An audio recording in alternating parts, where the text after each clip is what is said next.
Let's love them with more than words. Let's love them with the kind of action that will forever make the difference for people in our city. So the next go-round, there's not another city 2 months from now that is saying the same damn thing.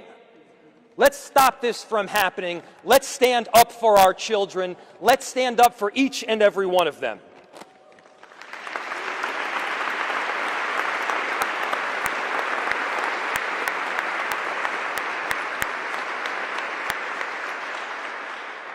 So it takes a whole team to pack this hall, to put these events together, but more importantly, to do the kind of long-term advocacy that results in change. I mentioned a number of groups that are here, and I have the honor, and please give her a very warm welcome, of welcoming up from Moms Demand Action, an exceptional volunteer in Leah Condis.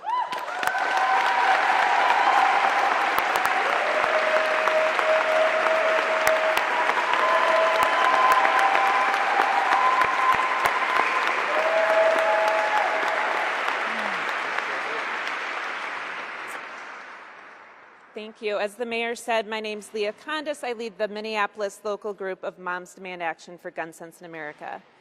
But today, I'm not here just as an advocate. I'm here as a mom. I have 3 daughters. One of them has already lived through shootings at both the mall and the state fair. And I'm a Catholic. I forgot to mention that part. Now, here in our own city, families are living through the nightmare of a shooting on the very first day of school. Annunciation Catholic School should have been a sanctuary, a place where kids laugh with their friends, teachers prepared lessons, parents feel safe dropping their children off in the morning. Instead, gunfire tore through those doors. Children were gunned down in church, praying in their place of worship. Another school year begins, and once again, it is marked by gun violence. And this is not an isolated incident. Less than 24 hours before this tragedy, there was another shooting here in Minneapolis. And in that case, an AR-15 style assault weapon was used. These are weapons of war, and they are tearing through our communities over and over again. We cannot call ourselves a free country when parents cannot send their kids to school without wondering if they will come home alive.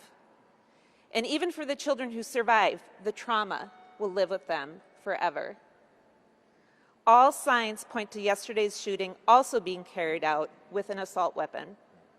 These guns were designed for battlefields, not for our schools, not for our churches, and not for our neighborhoods. No civilian needs a gun that can fire dozens of rounds in seconds.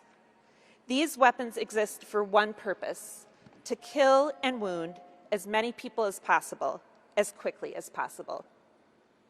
We've seen what happens time and again when assault weapons are used.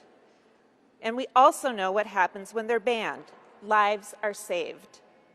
When the federal assault weapons ban was in place, mass shootings went down. After it expired, they increased. We cannot afford more delay.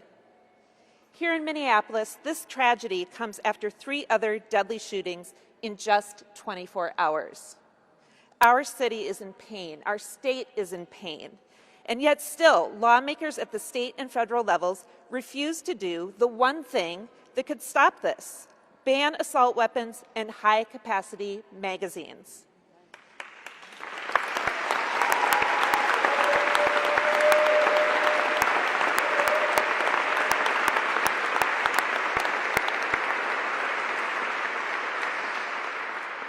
Sending kids to school should not mean sending them into a war zone.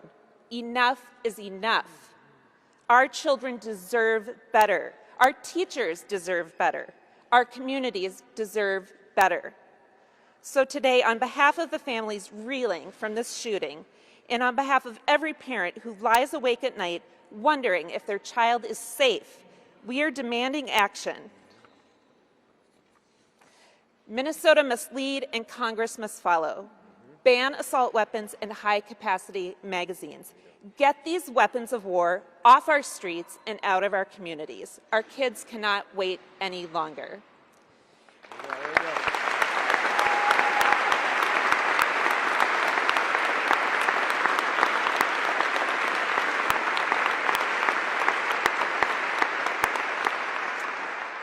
now it is my privilege to introduce my Congresswoman, Representative Ilhan Omar.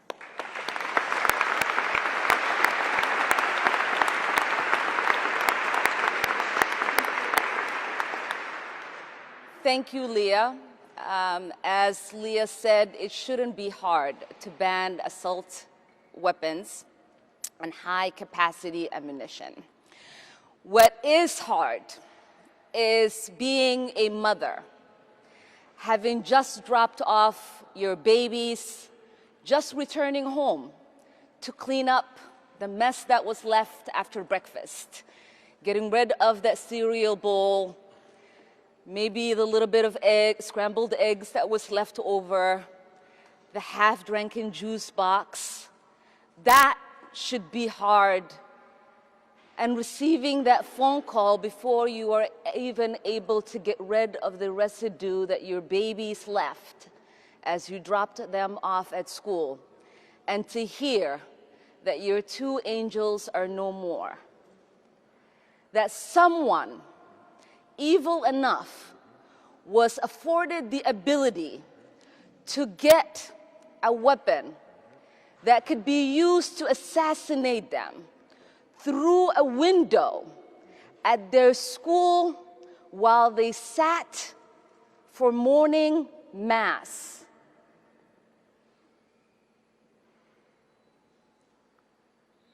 I do not know what society finds themselves in the place that we continuously find themselves since Columbine, that comes together in these moments of grief, that rightfully prays for the grieving families and victims, but does not come together to do whatever they can to make sure this does not happen again.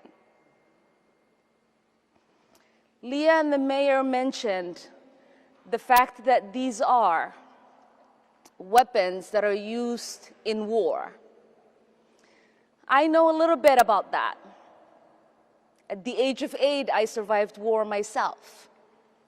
I'd never imagined that I'd come to the United States and be in high school, and that there would be a school shooting, and that I myself and my kids to come would practice school drills on how to avoid being gunned down in one of the greatest nations in the world. There is something fundamentally broken. I know that in America we value life. I know that in America we are loving neighbors. I know that in America we are people of faith because these babies that were gunned down were actually kneeling in prayer. But what I do not know is why, uniquely in America, we have the capacity to not change what we know we can.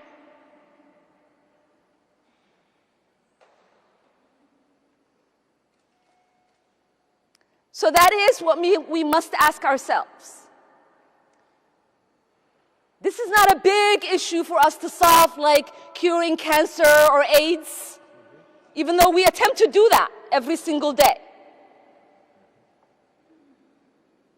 This is something that is simple, a simple ban to make sure people who should not have access to these weapons do not get them, and then cause harm and trauma for generations to come in our communities. It is a simple ask. You don't have to be a Republican, you don't have to be a Democrat, you don't have to be political at all. You don't even have to be a parent, you don't have to love going to the movies or watching concerts. All you have to be is a human being who loves the ability to live in the liberty of knowing that no one has the capacity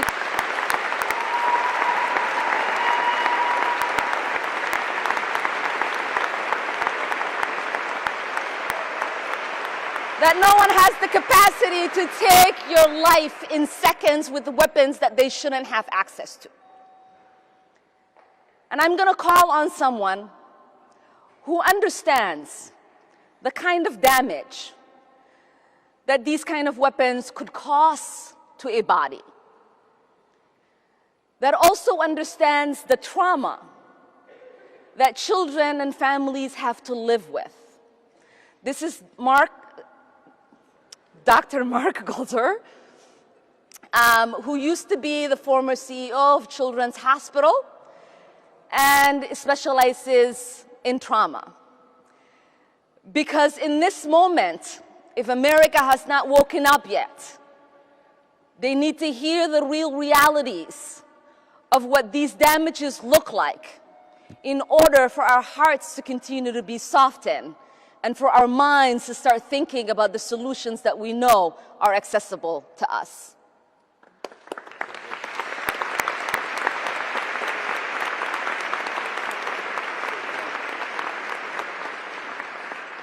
Thank you, Representative Omar. My name is Dr. Mark Gorelick. I'm a pediatric emergency medicine physician, and I want to start by acknowledging the grief of all the children and families at Assumption Church. Every single one of them was assaulted and traumatized yesterday, everyone in that community. And I also want to acknowledge the folks in the EMS system and at Hennepin Health and at Children's Minnesota who took care of those patients.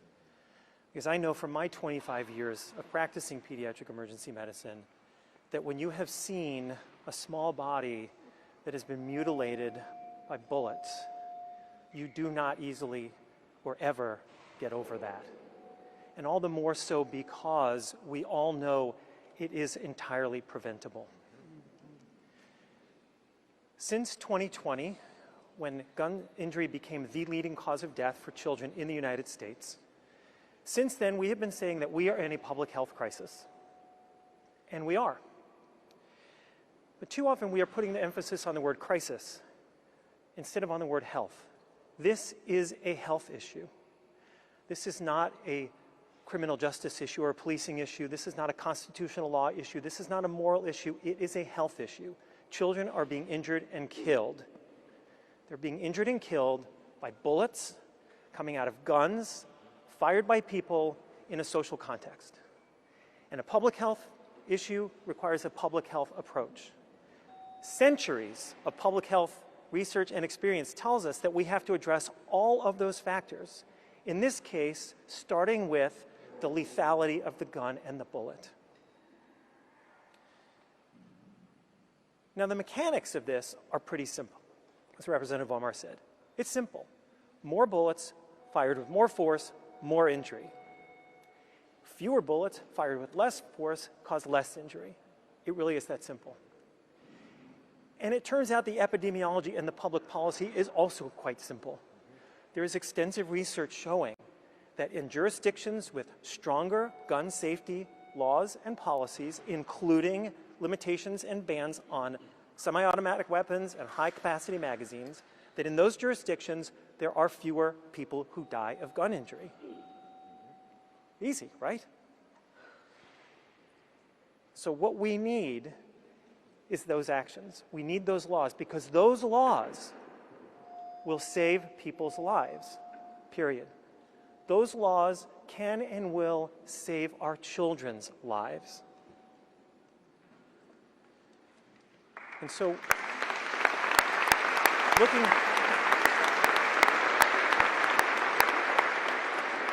we need action at the federal level, we need action at the state level, as you've heard. And so I would like to next introduce State Senator Zainab Mohammed.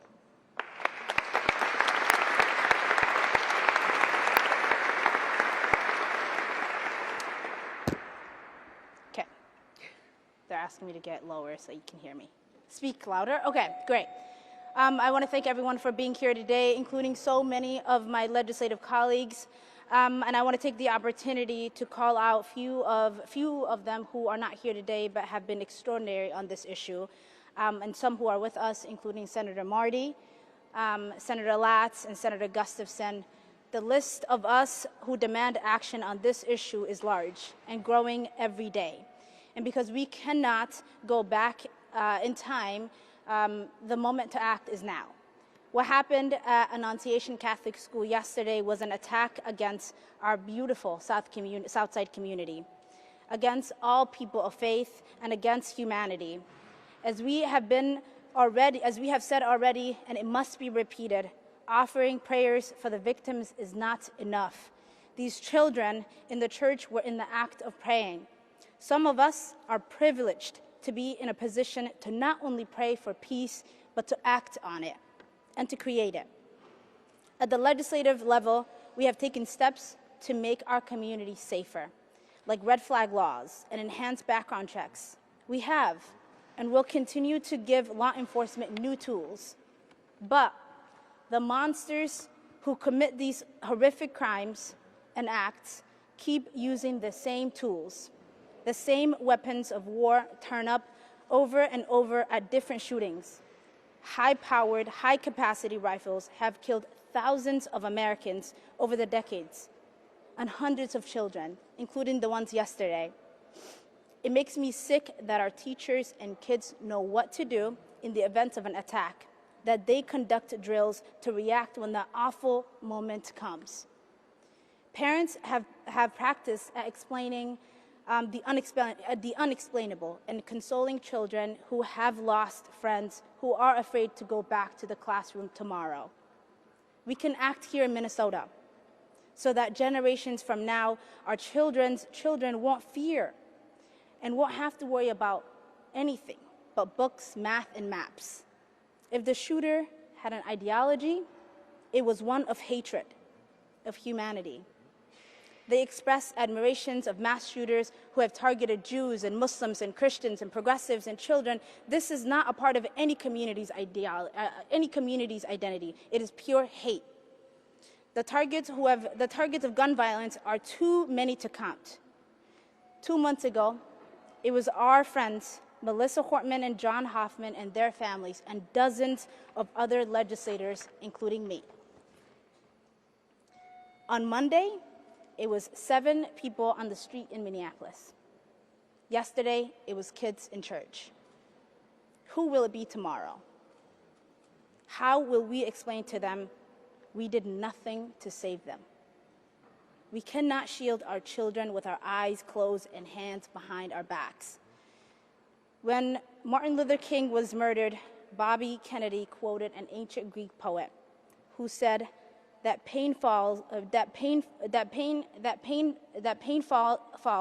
drop by drop upon our heart, and that in our despair against our will, through the grace of God, and it becomes wisdom.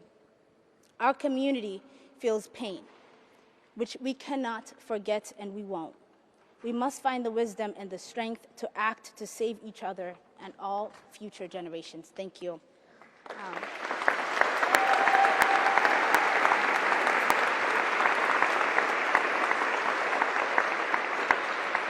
And next, I'd like to call up my partner in the Senate District, Representative Emma Greenman.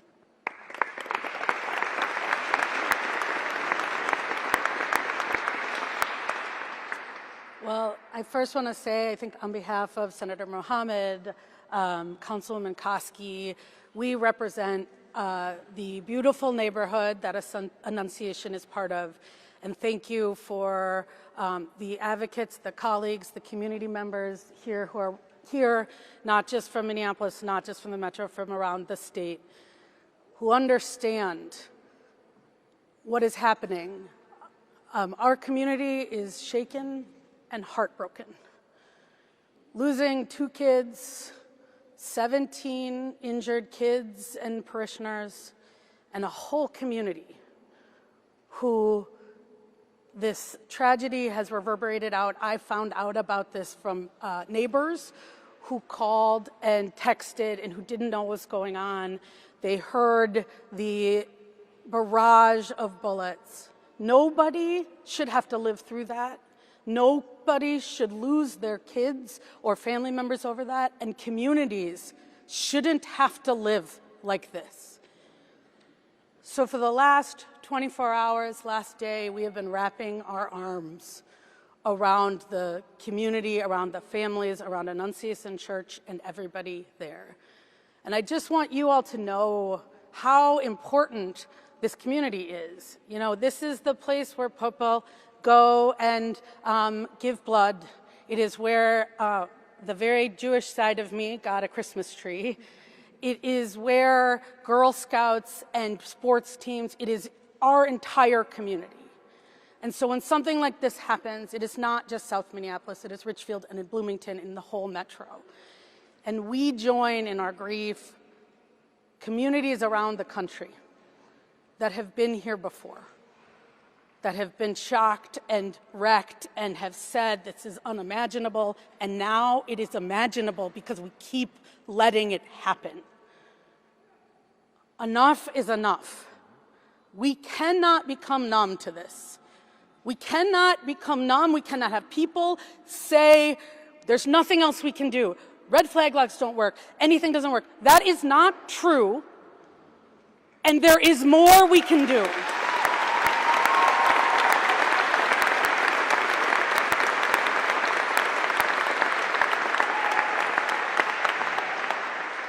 Today, we are talking about a school and a church, but we know across the country it is a school and a church and a concert and a grocery store and a movie theater and just going to work. Everyday people need to be safe doing everyday things.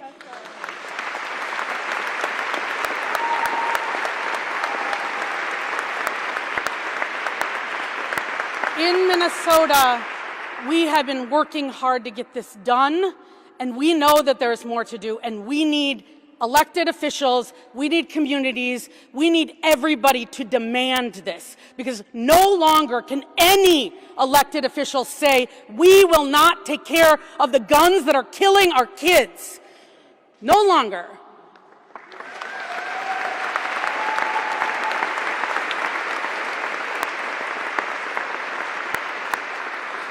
And we know that this is not a uniquely Minnesota issue. It is a national issue. And as our Congresswoman Omar said over and over again, and has said, we need a national solution.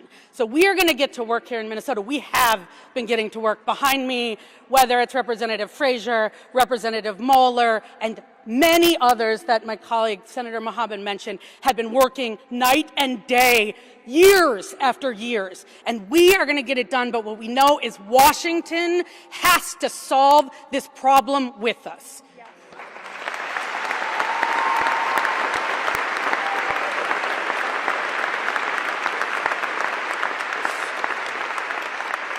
So I just want to leave you with the words that the principal of Annunciation said yesterday, because I think it is indicative of our path forward. He said a proverb. He said, when you pray, move your feet. Move your feet. And we are here today. We are here with community. We are here with families and parents. We are here with people across the state of Minnesota and elected officials at all levels of government to move our feet together. And that means moving our feet to ban assault weapons, to ban high-capacity magazines, to improve and increase the things we are doing to ensure that never again do people have to feel unsafe, do kids have to worry and shelter in place. And we can and need to continue to say never again, because we need to make that a reality together. And so please, let me introduce, from Protect Minnesota, Maggie Emery, because it is the families and the advocates on the front lines that we do this work with. Thank you.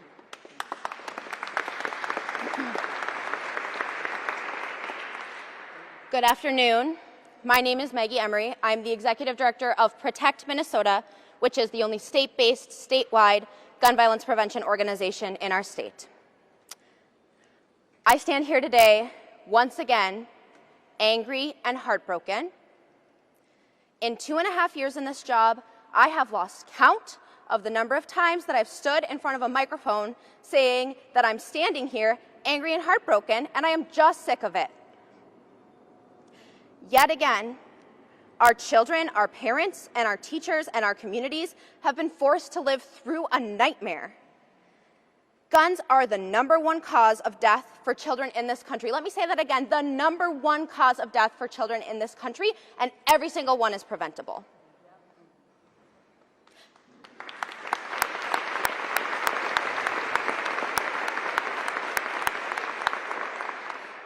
How many more times do we have to gather like this before we act? How many more times do the people here with me today have to stand up in front of news microphones and say, please let this be the last time, before it's actually the last time? And the thing about it is, we know what fuels this crisis. Assault weapons and high-capacity magazines designed to kill as many people as possible, and sometimes as many children as possible, as quickly as possible. The data is clear. When assault weapons are used, mass shootings are far more deadly, with 6 times as many people shot and more than 2 times as many killed. Year after year, progress is stalled while our communities and our children pay the price. This is a uniquely American phenomenon, but Minnesota does not have to wait any longer. We have the power to lead the way and to show that the lives of our children matter than the gun lobby's money and political cowardice.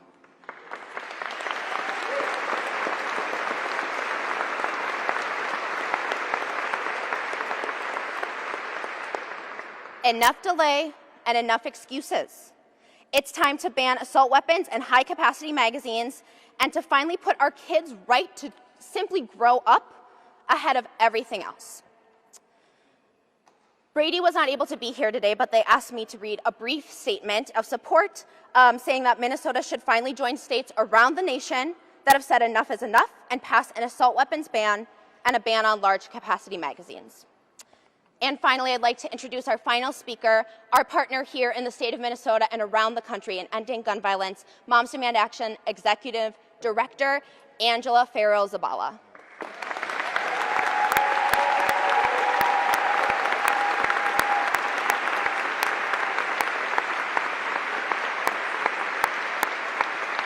Good afternoon. I'm going to be honest, y'all, my heart is racing, and I know many of yours are as well. We're here after yet another school shooting. 2 children are dead, 14 more children, and 3 teachers were shot. As a parent, I have to say what every parent feels at this moment, which is the grief is crushing and the anger is unrelenting. This is unbearable. This is unacceptable. Yesterday, I got to come home. I got to come home and tuck my kids into bed and kiss their foreheads. This morning, I had the privilege of watching them sleep safely in their beds and kiss them one more time before I came here. I got to do that because my children came home yesterday. Some of the children at Annunciation Catholic School did not. And for those kids who did make it home, for the parents who did get the chance to pull them close and hold them tight, their lives are still forever changed. Right now, some parents are carrying unbearable grief. Some are carrying unrelenting anger, and whatever you are feeling, it's okay. If all you can do today is find a quiet moment and hold your children close because you still can, honor that. If you feel called to scream your anger into the streets, honor that too. If you need time to sit in the grief before you can get loud, take it. And when you're ready, that will be the right moment for you to act. But I do want to be clear, this wasn't random. This was a second mass shooting in Minneapolis in as many days, 2 days, 2 mass shootings. And yesterday, the shooter aimed an AR-style rifle built to kill as many people, as many children, as quickly as possible through the windows of a church and opened fire. We've said it before, but clearly we need to say it again. Assault weapons are weapons of war. Period.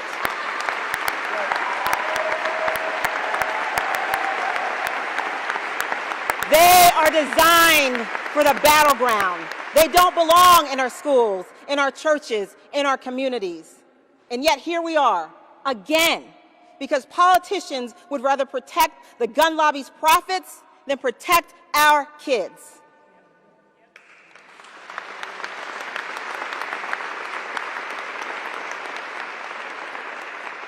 a 10-year-old boy had more courage hiding in a church pew while his friend shielded him with his body than I have seen from far too many lawmakers more beholden to a gun lobby than a child.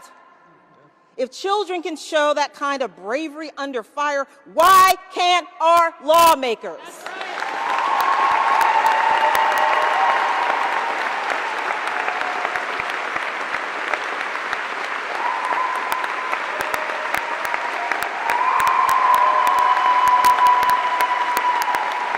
I'm going to say it again, as it was said before me.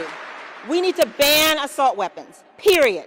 We need to ban high-capacity magazines that allow shooters to fire more rounds without reloading, period, here in Minnesota and across the country.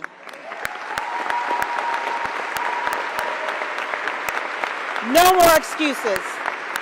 No more thoughts and prayers. Prayers didn't save those children as gunfire rang out while they were actually praying.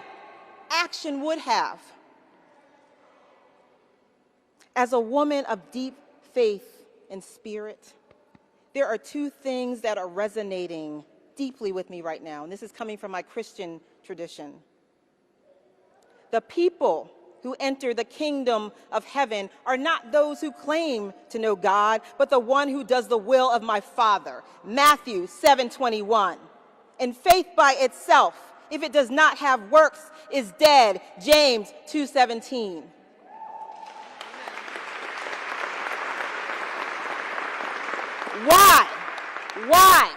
Why are we leaving it to our children to fight gunmen armed with an assault rifle? Let me be clear. This isn't some kind of impossible ask. Assault weapons and our children can't coexist. And we have seen other states take the mantle. Just this year alone, we saw progress from states like Rhode Island and Colorado. The majority of Americans, Republicans, Democrats, gun owners, veterans, people of deep faith, in fact, people from all walks of life agree that these weapons have no place in civilian life.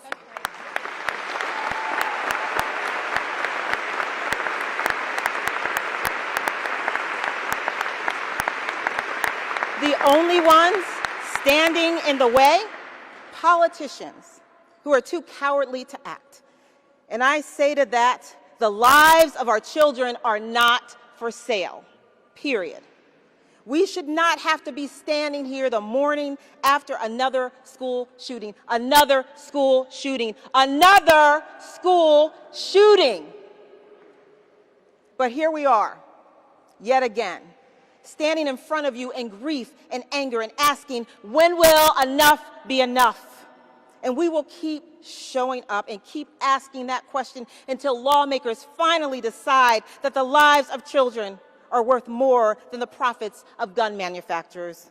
We owe our kids more than lockdown drills and ducking for cover in church pews.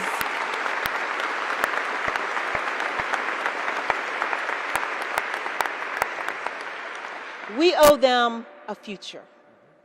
And if lawmakers won't act to ban assault weapons, to ban high-capacity magazines, then voters will elect new ones that will. Thank you very much.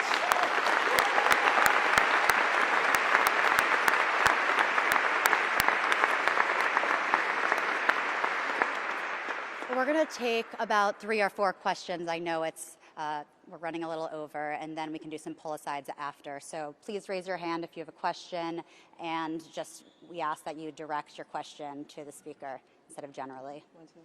Yeah, go ahead. My question is for state legislators. In 2024, when the DFL controlled the legislature, you were unable to pass an assault weapons ban that was proposed.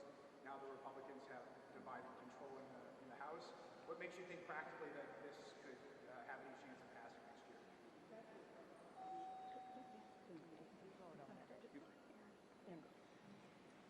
Thank you for your question. My name is Erin Murphy. I am the proud Senate Majority Leader. We have to take the vote. We need to act on the wishes of Minnesotans and for the safety of our kids all across the state of Minnesota. And as I've heard previous leaders say, take the vote. Vote your district. We'll see where it goes. But I think Minnesotans are clear with us. They are in favor of a ban on assault weapons, and they're in favor of a ban on high-capacity magazines. And it's time for us to love our children most and do our work.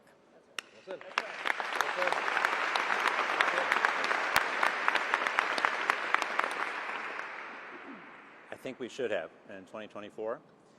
The thought at the time was that we hadn't acted on gun violence prevention to move it forward in our state in decades. We hadn't taken advances to try to protect our kids, our public, and we did take important action in 23 and 24. We enacted universal background checks and we enacted red flag laws, and those two bills are saving lives today.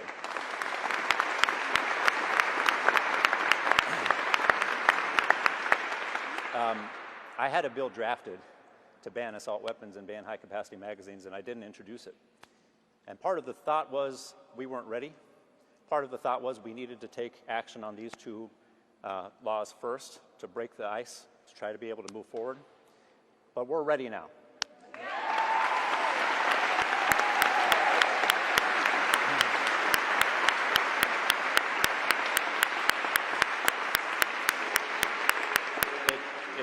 It shouldn't have taken tragedy coming to Minnesota to be ready. I have an 8-year-old who goes to school a mile away from Annunciation Church. It shouldn't have taken it coming to our communities for us to be ready to act. We should have been ready to act then, but we are ready to act now.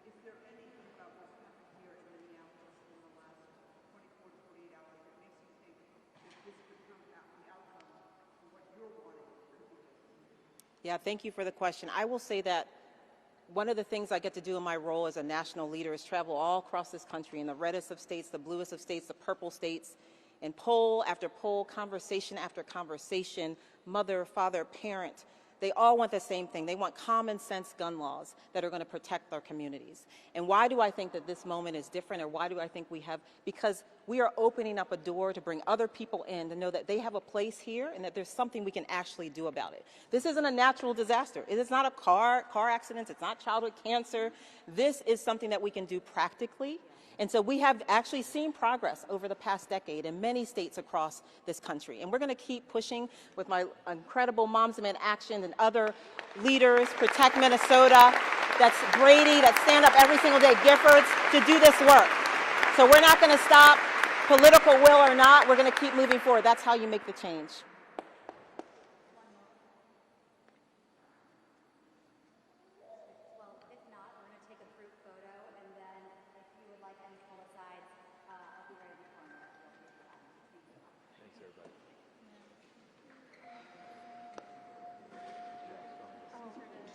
My name is Dwana Witt. I'm the sheriff of Henry County. Thank you for being here.